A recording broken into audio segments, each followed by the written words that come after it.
to make decisions for themselves and be confident in those decisions. So talking about the homeschooling, talking about the charter schools, public schools, and being able to afford private schools. I mean, my wife and I, we've chosen to homeschool our kids for the last 20 years. We have 4 kids in college now that are going on, and all of them are doing it without loans. So we've been able to do it debt free in that regards. And a lot of that has to deal with, I talked earlier in the last segment about the relationship and communication that my wife and I had an agreement in how we're going to educate our kids going forward, number one. Number two, how we're going to fund that going forward.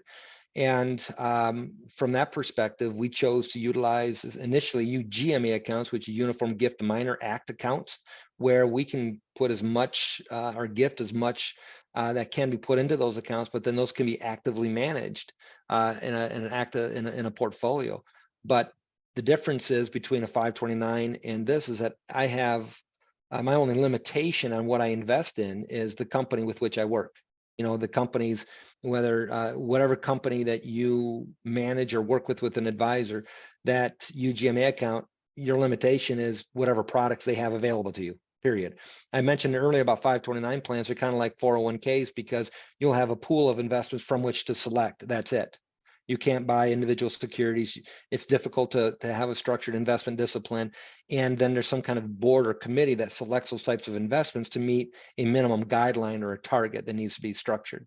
And then as your child gets older, then the allocation becomes more and more and more conservative.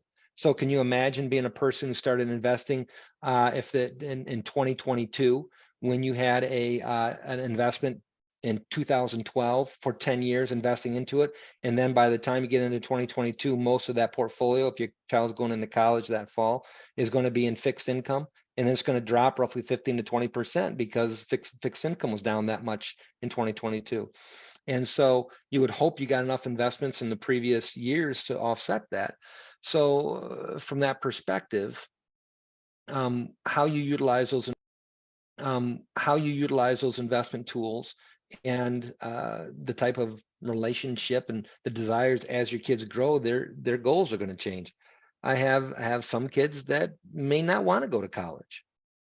So with a UGMA account or even a UTMA account, those types of accounts, when your kids are 18 or 21, that money becomes theirs.